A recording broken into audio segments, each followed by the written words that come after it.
माँ पार्वती हैं या 10 महाविद्याएं हैं, ये सभी नारी की शक्ति की सर्वोच्चता को, मातृ शक्ति की श्रेष्ठता को स्थापित करते हैं।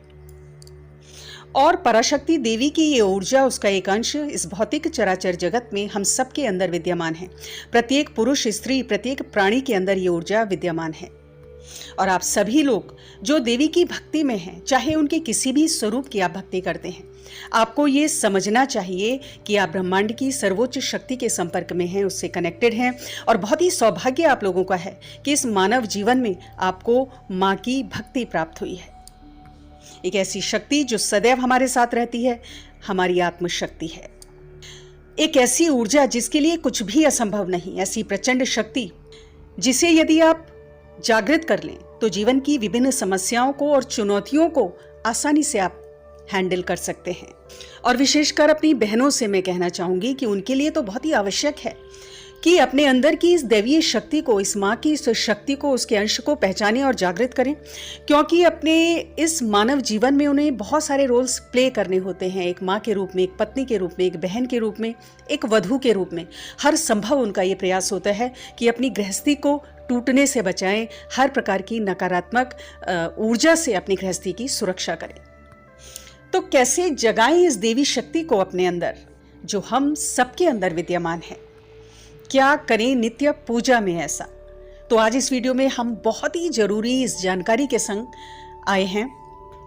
आज बात करेंगे बहुत ही सरलतम स्टेप्स के बारे में जो नित्य आपको अपनी पूजा में फॉलो करने हैं, बिना किसी कॉम्प्लिकेशन के, बिना किसी कठिनता के। बस आपको एक काम करना है कि एक जुनून आपके अंदर होना चाहिए। जो भी करें, जितनी देर भी करें, चाहे 15 मिनट करें, चाहे आधा घंटा करें, डूब कर करें, अपने को भूल कर करें। बस इतना ही करना है। बाकी आप देखेंगे कि चमत्कारिक ढंग से आपके जीवन में सब कुछ खुद ब खुद होता चला जाएगा।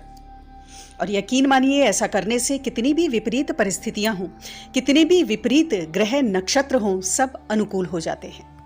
तो आते हैं स्टेप्स पर। सबसे पहला चरण जो है कि आप जो भी अपनी पूजा, साधना, आराधना आदि करें, उसके लिए जितनी जल्दी हो सके आपको उठना चाहिए। ब्रह्म मुहूर्त में उठते हैं तो सर्वश्रेष्ठ है। ये एक दिव्य समय है जब हर तरफ शांति होती है, ध्यान नहीं भटकता।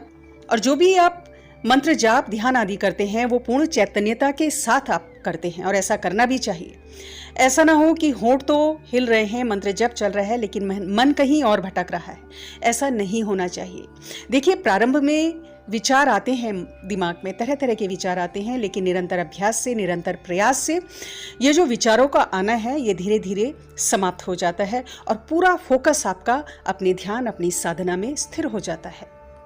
दूसरा स्टेप, प्रातःकाल जल्दी उठकर स्नान आदि करके सूर्य को जल आपको अवश्य चढ़ाना है। उसके बाद ही अपना आसन ग्रहण करके आपको पूजा शुरू करनी है। देखिए, पंचदेव में सूर्यदेव को स्थान प्राप्त है, नवग्रहों में राजा इनको माना गया है, प्रत्यक्ष देव हैं, और इनको नित्य जल देने से जबकि ऊर्जा में वृद्धि होती है, सफलता और यश की प्राप्ति होती है। तो दूसरा चरण, भगवान सूर्य को नित्य जल अर्पित करें। किसी भी सूर्य मंत्र के संग ओम सूर्याय नमः, ओम घृणी सूर्याय नमः, कोई भी एक मंत्र उठा सकते हैं। तीसरा स्टेप कि अपना नित्य का क्रम करें। जो पाठ करने हैं उससे पहले जो नित्य एक पूजा का क्रम ऑलरेडी हमने आपको कई वीडियोस में बताया है, उसको आपको करना है। इसमें पंचोपचार पूजन आपका आता है, धूप दीप अक्षत पुष्प नैवेद्य अर्पित आपको माँ को करना है। और नित्य क्रम में गणेश मंत्र, गुरु मंत्र, ओम नमः शिवाय, बटुक भैरव और हनुमान जी, इनके मंत्रों का जप करना है। एक एक माला आप कर लें। माँ को प्राप्त करने के लिए, माँ की शक्तियों को जागृत करने के लिए इन सभी का पूजन पहले आवश्यक है, इन सभी का आशीर्वाद आवश्यक है। चौथा स्टेप कि पाठ कौन सा करें, क्या पाठ करें कि माँ की शक्तियाँ शीघ्र जागृत हों। तो नित्य कवच का पाठ आपको अवश्य करना चाहिए। देवी कवच का आपको पाठ करना चाहिए।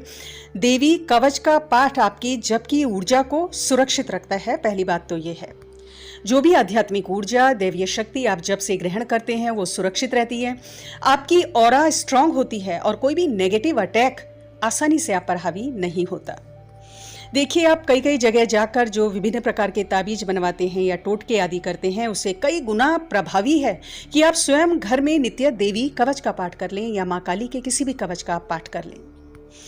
इस कवच के पाठ से आपकी स्वयं की ऊर्जा तो सुरक्षित रहेगी, पूरे परिवार में सभी जो सदस्य हैं वो भी पूर्ण रूप से सुरक्षित